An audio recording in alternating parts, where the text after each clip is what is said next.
this habit of folding our shoulders into two to a point whereby they almost touch in the middle of our chest, you know. And we beat ourselves up and we start doubting ourselves, you know, and that can raise actually quite some insecurities, you know, a lot. And we've all been through that somehow, one day, one way or another. And the thing is, although we are the one being rejected, at the end of the day, we may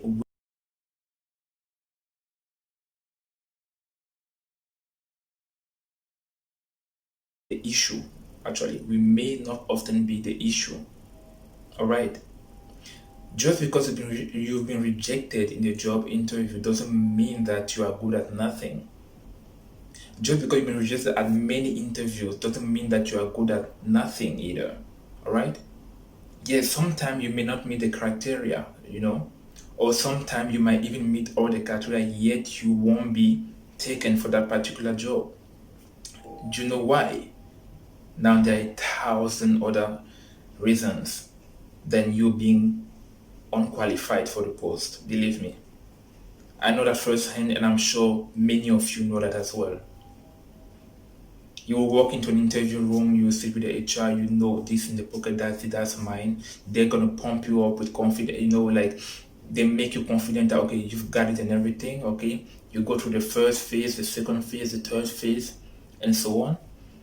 You get to a point whereby they tell you, okay, wait for a call or wait for the contract. Then the contract never comes. And when you call and try to follow up on what happened actually, you then realize or you are then being told that sorry, but you didn't make it to the final stage and we decided to go with another candidate. And that's often where the conversation stops. You know, we often don't ask why, and even if we did, they often don't care to explain further than you don't meet the requirement. Let me break this to you. The same thing happens in a relationship when your partner or the person you are dating tells you, this is not working, you know, or perhaps I'm into someone else or whatever word they may use to do that. And often when you ask them why, trust me, they are likely to give you what makes them feel comfortable about themselves instead of what you need to hear, you know, because you're not often the issue. There are billions other reasons why you are not the right person for them. But instead of them just telling you, we aren't fitting because there's this aspect of my personality that I'm not willing to pass on or to compromise on, you know, or there could be many other reasons. Or perhaps I like someone else or something. But they won't tell you that. They will tell you something that will make you think that you are the problem and you are the reason why it's not working, not them. So that's the case in a relationship. All right. Same as the professional scenario.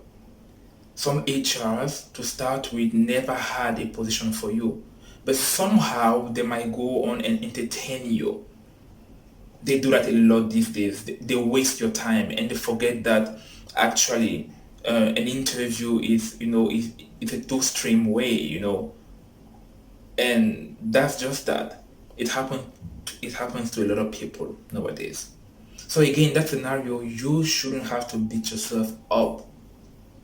Don't let it affect your level of self-confidence because that's what it always does.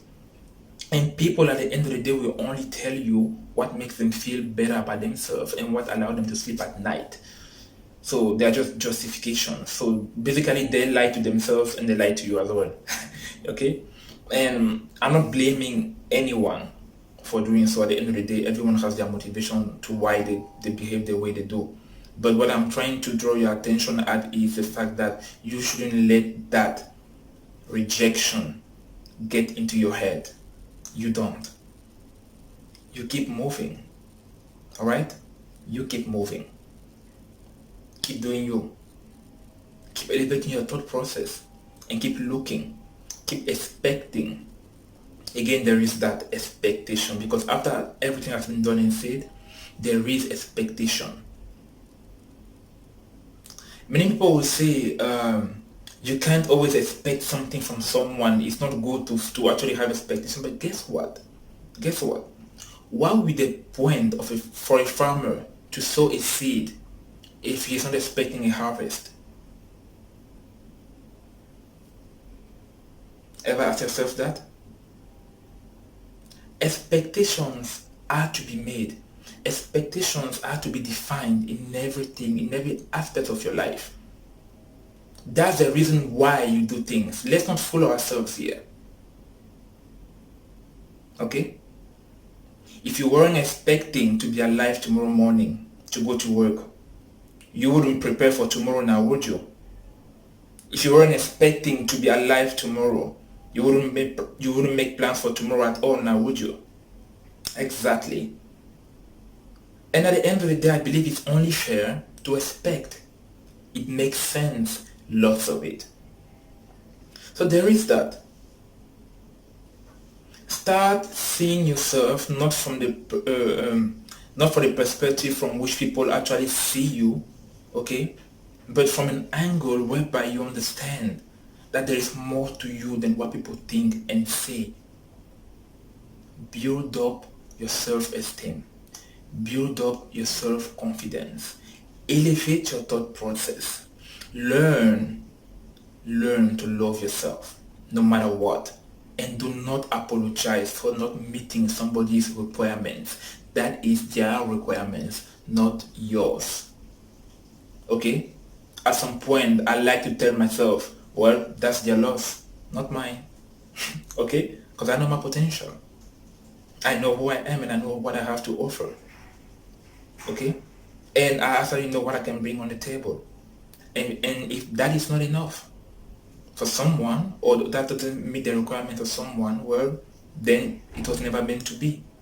And that's just that. Now, I'm not saying that you shouldn't improve on yourself, be it your skill, behavior, and everything. No. On the contrary, build your best self. But don't let other people's insecurities, choice, or decision impact how you see yourself. Alright? Elevate your thought process. Get to live your best life every day. Now you may find my book available on Amazon.com as well as MacLeod. The name of my book is Elevate Your Thought Process. That's the title. My name is Stefan Dajo. Thank you for liking, for commenting, and for sharing with your folks at home.